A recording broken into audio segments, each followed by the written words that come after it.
Summer, मुझे समझ में नहीं आता, जब भी मुझे मायके जाना होता है आपकी बहन सुमन अचानक से यहाँ कैसे आ जाती है। नेहा अपने पति समर से कहती है। समर बोला, जरूर माँ ने बताया होगा कि आजकल में तुम मायके जाओगी, इसलिए तुम्हारे रास्ते में रोड़े अटकाने आ गई है तो मेरी बहन, पर इसकी हरकतों से मैं खुद शर्मिंदा हूँ।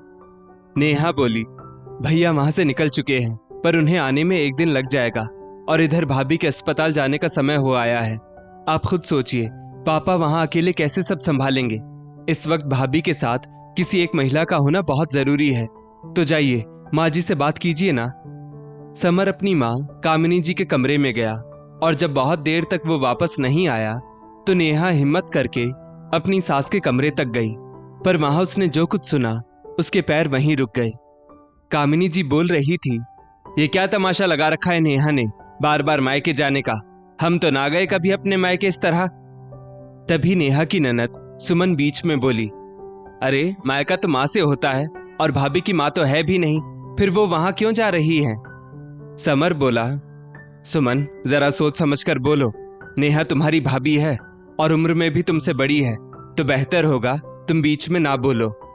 कामिनी जी बोली, क्या गलत कह रही है ये, मायका माँ से होता है और जब माँ ही नहीं है तो बार बार मायके क्यों जाना चाहती है वो। फोन आया नहीं कि बिना सोचे समझे जाने को तैयार हो गई। अरे उसकी ननद भी तो यहाँ आई है, इसे छोड़कर वो वहां कैसे जा सकती है।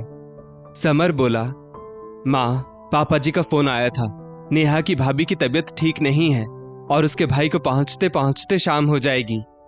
कामिनी जी बोली, तो इसमें हम क्या करें, बुला ले उसकी भाभी अपनी माँ को। समधी जी भी ना जब उनके जी में आता है यहाँ फोन कर देते हैं, साफ कह दो उनसे हम नहीं भेज रहे हैं हमारी बहू को। समर चुपचाप कमरे से बाहर आ गया। नेहा बाहर ही खड़ी थी, उसे देखते ही समर ने अपनी नजरें नीची कर ली। नेहा बोली, गलती मेरी है, मेरी वजह से आपको जली कटी बातें सुननी पड़ती हैं, पर अब और नहीं। इतना कहकर वो कामिनी जी के कमरे में चली गई।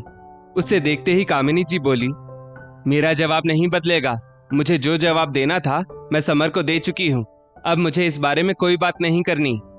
नेहा बोली, पर मम्मी जी मेरे पापा वहां बिल्कुल अकेले हैं, आप खुद सोचिए ऐसी स्थिति में वो भाभी को कैसे संभाल पाएंगे। कामिनी जी बोली, बोल तो ऐसे रही हो जैसे तुम्हारे मायके में सभी औरतों की डिलीवरी तुमने ही करवाई है, जो तुम्हारे बगैर तुम्हारी भाभी की डिलीवरी नहीं हो सकती। नेहा बोली, पर मम्मी जी। कामिनी जी बोली, पर वर कुछ नहीं, चुपचाप से घर का काम करो और अपने पापा को फोन करके कह दो कि भाभी की मम्मी को बुला लें। नेहा बोली, वही तो मैं आपको बताना चाह रही हूं कि भाभी की मम्मी तो खुद बेड रेस्ट पर हैं, तो वो भला कैसे आएंगी। कामिनी जी बोली, इससे हमें क्या, वो जाने उनकी बेटी जाने, हर चीज की जिम्मेदारी हमने थोड़ी ना ले रखी है। सुमन आग में घी डालते हुए बोली, भाभी एक बात बोलूं, वो तो मेरी मम्मी सीधी सादी है जो इतनी देर से आपको बस समझा रही है, वरना मेरी सास के सामने तो मैं जबान भी खोल नहीं पाती। कामिनी जी बोली, अब खड़े खड़े देख क्या रही हो, जाओ फटाफट चाय नाश्ते की तैयारी करो, भूख लग रही है, और वैसे भी तुम्हारी ननद आई है तो उसके खाने पीने का ध्यान रखो, ननद की सेवा हो नहीं पाती, चली है भाभी की सेवा करने। नम आंखें लेकर नेहा रसोई में आ गई और चाय नाश्ते की तैयारी करने लगी। तभी उसका मोबाइल बजा, उसने फटाफट मोबाइल उठाया, उसके पापा नरेश जी का फोन था। नरेश जी बोले, बेटा नेहा कब तक आओगी तुम, मैं तुम्हारी भाभी को हॉस्पिटल तो ले आया हूं, पर इस वक्त बहू को एक औरत का साथ चाहिए, काश तेरी माँ होती। नेहा कुछ बोल नहीं पाई, आखिर क्या बोलती वो कि उसकी सास उसे आने नहीं दे रही। नरेश जी बोले, बेटा तू आ रही है ना, कहीं समधन जी ने मना तो नहीं किया। बेटा तेरी भाभी की तबीयत सही में खराब है और ये सरकारी अस्पताल है, तो बार बार कुछ ना कुछ सामान मंगा रहे हैं, मुझसे उस बेचारी की तकलीफ देखी नहीं जा रही। इतना कहते कहते नरेश जी रुक गए। नेहा बोली, नहीं नहीं पापा, आप चिंता मत करो, मैं थोड़ी देर में पहुंच रही हूं, तब तक आप किसी नर्स को कुछ पैसे देकर मदद करवा लो, मैं बस पहुंचती हूं। इतना कहते हुए नेहा ने फोन रख दिया। दरअसल नेहा की शादी को 3 साल हो चुके थे, उसकी मम्मी नहीं थी, उसके पापा ने ही उसे पाला पोसा था, और कामिनी जी इस बात से खुश थी कि माँ नहीं है तो बहू बार बार मायके नहीं जाएगी। शादी के बाद जब भी नेहा मायके जाने की बात करती तो कामिनी जी किसी ना किसी बहाने उसे रोक लेती थी, और अगर वो जाती भी तो 2-3 घंटे में ही उसे वापस बुला लेती थी।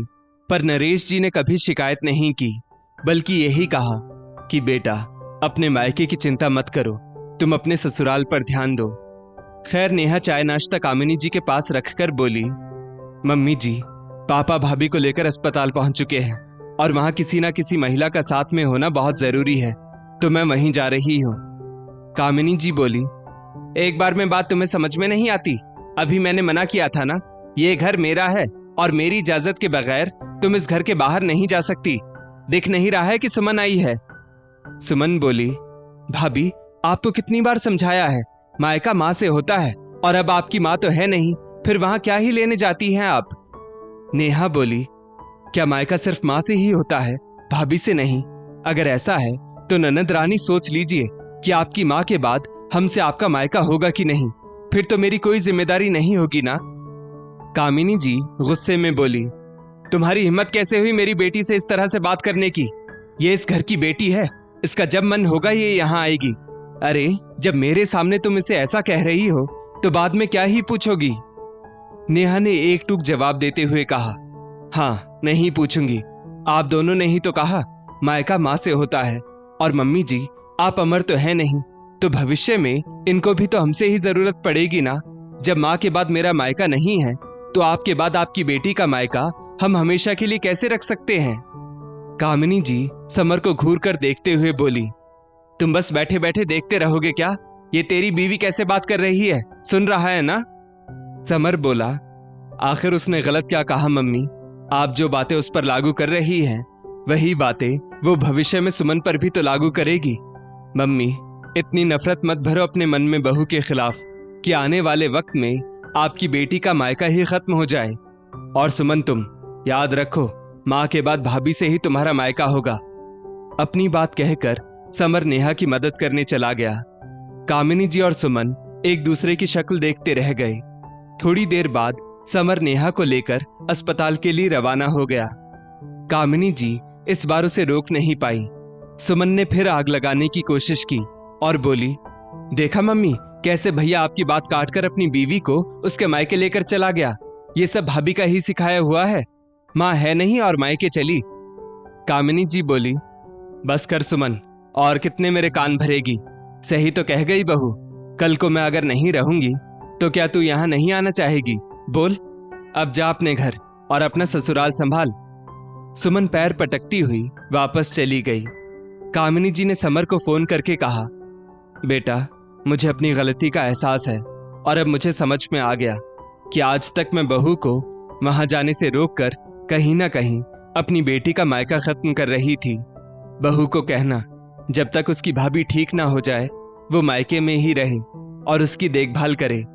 तुम अगर समधी जी की मदद के लिए वहां रहना चाहते हो तो तुम भी रह सकते हो, यहाँ की चिंता मत करना, मैं यहाँ सब संभाल लूंगी। इतना कहकर उन्होंने फोन रख दिया। दोस्तों, इस स्टोरी को लेकर आपकी क्या राय है, नीचे कमेंट करके जरूर बताइएगा, और ऐसी ही और भी बेहतरीन वीडियोस के लिए हमारा पेज जरूर फॉलो करें। धन्यवाद।